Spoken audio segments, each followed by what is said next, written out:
So every year there's at least one boy in the class. This year it's you, Truett. So I'm going to show you how to make pajama shorts, since I don't think you're terribly interested in making a girl's skirt, based on what you told me already. So we're going to make these pajama shorts right here on this pattern. You used to be able to look at these at the fabric store all the time, tell you what size person it's for. Now we get them at the thrift shops. So they have them for 50 cents at the Share House or $2 at Kiwanis. It's a little more pricey, but Kiwanis is giving it to charity, so I don't mind too much paying an extra $1.50. And then I went through the pattern and I found the piece that's needed for the shorts. It's just one piece because it's going to be the same front and back. It says here, piece 16, front, back, cut 2.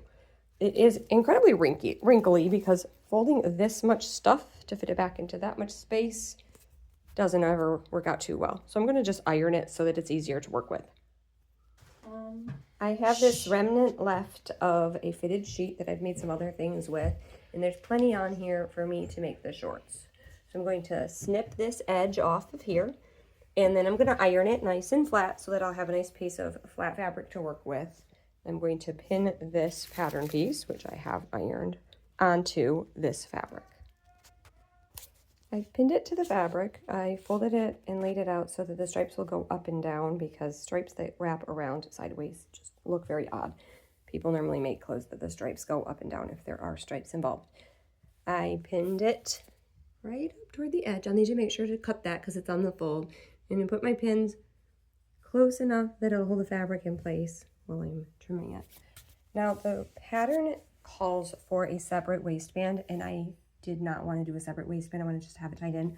So I used my ruler and my dressmaker's chalk, and I extended it up from this edge 3 inches and then just consistently across the top. Obviously, I'm not going to cut it weavily like that. I'm going to cut nice and straight. And then over here, the pattern calls for a button fly, which I don't feel like putting on. So instead of doing this, I just took the line, took it straight down, and followed it along on the fabric to here. That also, you can see that if I did the size extra small, it would have to cut off some of the pattern to get to that medium line. So even if I weren't adjusting the fly, by chalking it here, it makes it so I can use this pattern again some other time for somebody who's a size small or size extra small, and I haven't just wasted it by cutting it off for the person that I'm making right now. That would be a size medium. And then my son is pretty tall for his age. I'm going to make it just a little bit longer. So you'll see that I put it out here. I had extended about 2 inches down, and I'm going to just cut it 2 inches longer so that there's more room for him to grow. So I've cut this out. You'll notice on any pattern that has the double little triangles or the single, you want to cut it going out, not going in. And the reason for that is if you're a little weird with your seam allowance and you've cut in a 1/4 inch to allow for that triangle, you're getting awfully close to the edge and might come outside of your seam, might come across an area that you've cut out, and then you'll have to make it deeper and then it might not fit. So always just cut those little things going out.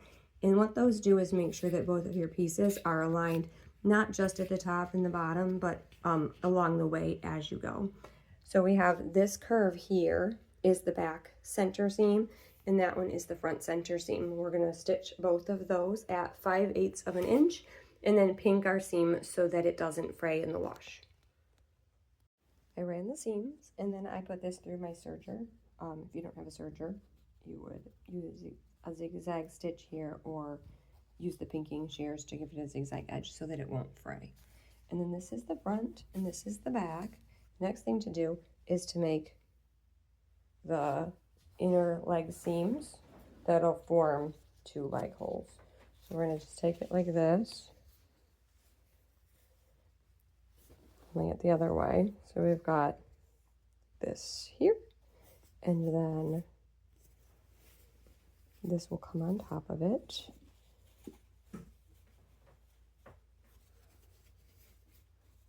Kind of hard with one hand.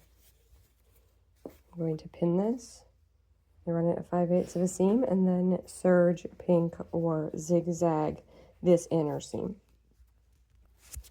I run that seam, and again I serged it. You would pink it or zigzag it, and then I went ahead and I serged around all of my hem cuffs and my waistband top edge. You're going to go ahead and zigzag, or if you'd like a really smooth and finished looking hem, even on the inside, you can just press this edge here 1/4 inch under, and then when you sew it, it will look like that and have a real nice smooth edge. I just serged it because they're pajama pants. I am not too concerned about how the inside is going to look. Then I took my pencil and I marked 1 inch in on all of these hems and pressed it over. I'm going to top stitch that. I'm just going to go through the sewing machine with a running stitch right here at 3/4 of an inch, so then it'll have a nice smooth little white line going around the whole cuff of each leg hole. Up here, I measured in 2 inches, drew a line with a pencil, and then pressed this folded over along the line. Doesn't have to be exactly precise, but pretty close. And then I'm going to top stitch this at 1.5 inches, leaving an opening of 1 inch. So I'm going to start here, go all the way around, and then end here, and there's going to be a space right here for me to run the elastic through. Make sure you leave that opening. I have my leg hems all done. Those are all finished. The only thing that we have left here, and I've sewn the casing, the only thing we have left here is to put this elastic through the casing. A casing is just a tube of fabric that you're going to put something through. Could be a ribbon, a string, or in this case, a piece of elastic. I've pinned one end of the elastic to the shorts so that it doesn't, if I start sliding it through, I don't want the tail to follow, because this is going to cause it to pucker up since the elastic is shorter than the waistband altogether. I'm going to slide this through the hole that I left and then through the waistband, making sure not to twist it, all the way until both ends come out here. Then, having them not twisted, I'm going to sew them together with the sewing machine overlapped. So it'll be like that, and sew it back and forth. And then I'll let go of it, and it'll slide right up into this casing, and then I'll just stitch that last little opening closed with my sewing machine. And here we go, all finished. Hemmed cuffs, clean seams, did that elastic casing, and then sewed the top edge shut. They're ready to wear.